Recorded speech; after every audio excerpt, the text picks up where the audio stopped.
দর্শক, আজকে আমি মুখী কচু সম্পর্কে এই চাষ সম্পর্কে বিস্তারিত তথ্য তুলে ধরবো। আমার আলমগীর চাচা অবশ্যই কচু চাষ করছেন, আর এই ভিডিওটা শেষ পর্যন্ত কন্টিনিউ করতে থাকেন। আসসালামু আলাইকুম। ওয়ালাইকুম আসসালাম। চাচা ভালো আছেন? বাবাজি ভালো আছেন? ভালো। এটা কিসের ক্ষেত? এটা কচুর ক্ষেত। কি কচু চাচা এটা? এটা হচ্ছে বিভিন্ন ধরনের তো কয় থেকে দেখে আমরা কই যে কিন্তু এটা আইরেট কচু। আইরেট কচু? হ্যাঁ। এটা কি জাতে চাচা? হাইব্রিকেট। চাচা কতটুকু জমিতে লাগাইছেন এই কচু? এটা হচ্ছে 15 কাঠা ভুঁই। 15 কাঠা? হ্যাঁ। তাই প্রথমত কয়খানা চাষ দিয়েছিলেন?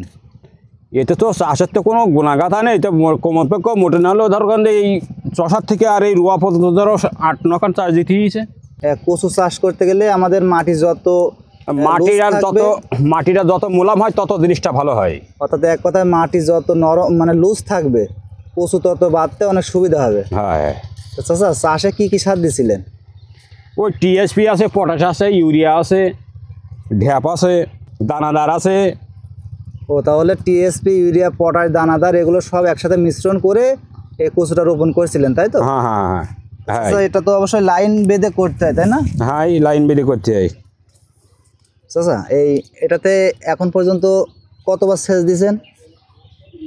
এটা সেচ দেওয়া হয়েছে 3 বার, মেশিনের সেচ দেওয়া হয়েছে, কিন্তু কার এই 2 বার আকাশের পানিতে ভিজেছে। চাচা কচুতে স্প্রে না দিলে হয় না? না, স্প্রে না দিলে কিন্তু কচু গাছে পোকে দেখেন সব নষ্ট করে ফেলাই দিয়েছে। অর্থাৎ এই যে কচুর পাতা অনেকটা মিষ্টি লাগে পোকার কাছে। যত স্প্রে করবেন জিনিসটা তত মজবুত থাকবে, তত ভালো হবে।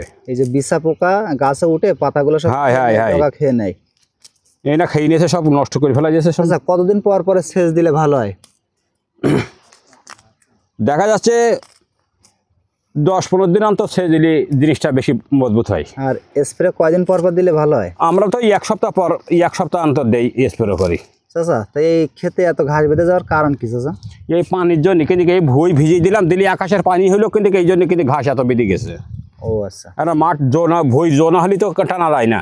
চাচা তা এই যে এখন এই যে নিড়ানি দিচ্ছেন, হ্যাঁ, এটা পরিষ্কার করার পরে এটাতে কি পরে আবারও তো সার দিতে হবে, তাই না? হ্যাঁ, সার দিতে হবে, সার দিয়ে আবার এই পিলি বাঁধতে হবে, পিলি বাঁধতে হবে। হ্যাঁ। চাচা তাহলে এটা যে প্রতিবারে সেচ দেওয়া হয়, সেচে কি প্রতিবারে সার দিতে হয়? না, মানে মাঝে মধ্যে দিতে হয়? হ্যাঁ, মধ্যে দিতে হয়। তা এটা তো এবার আবার এরপরে নিড়ানির পরে এবার কি করবেন এই ক্ষেতে? এই নিড়ানির পরে কিন্তু আবার পাশটি দিয়ে টানতে হবে, পাশটি দিয়ে টেনে কোদাল দিয়ে কিন্তু এই 2 পাশে মাটি টেনে দিয়ে কিন্তু ফিলি বেঁধে দিতে হবে। ও আচ্ছা, এবার ওই মাটিটা আবার গাছের গোড়ায়? হ্যাঁ, ওই সার দেওয়া পড়বে, কিন্তু ওই সারটা কিন্তু ওই গাছের গোড়ায় আসবে 2 পাশ থেকে। যত মাটিটা আমরা কচু গাছের গোড়ায় দিতে পারবো, কিন্তু তত জিনিসটা বেশি ভালো হবে। ও আচ্ছা, কচু গাছের গোড়ায় অর্থাৎ পিলি করার সময় যত আমরা মাটি দিয়ে বেঁধে দিতে পারবো, কচু ভালো হবে, তত বেশি ভালো হবে, শক্তি পাবে। হ্যাঁ, শক্তি পাবে, শিকড়ে জোর হবে, গাছটাও বড় হবে তাড়াতাড়ি, কিন্তু ফলগুলো মোটা হবে। চাচা এই কচুর পাশাপাশি কি আপনার অন্য কোনো চাষ আছে? আর আছে, ওই ধানের চাষ ছিল, তো ধান সব কেটে নিয়ে গেছে, কিন্তু এখন ওই তিল আছে, আর এই যা কচু লাগানি আছে। তিল কতটুকু জায়গায় লাগাইছেন? তিল আছে ওই পাশে আছে, মানে 5-6 কাঠা মতন আছে। ভাই 1 বিঘা জমিতে কি পরিমাণ কচু আপনি আশা করছেন? তা ধরেন 3 থেকে 4 মণ কচু হবে 1 কাঠা ভুঁইতে। 1 কাঠা ভুঁইতে? হ্যাঁ। তাহলে তো অন্যান্য জায়গার তুলনা দেখছি আপনাদের এদিকে কম হয়, অন্য জায়গায় 5 মণ 6 মণ হয় 1 কাঠা জমিতে হয়। এটা কি মাটি চাচা? এটা হচ্ছে দোআঁশ মাটি, বেলে মাটি, মোটা মাটি, কিন্তু একসঙ্গে ভাজাল আছে, হচ্ছে বেলে দোআঁশ মাটি। হ্যাঁ। তো এই ধরনের মাটিতে অবশ্য কচু অনেক ভালো হয়, গলে ভালো, খাইতে অনেক ভালো লাগে। মানে এতে গাল চুলকোয় না, মিষ্টি লাগে খাওয়ার সময়।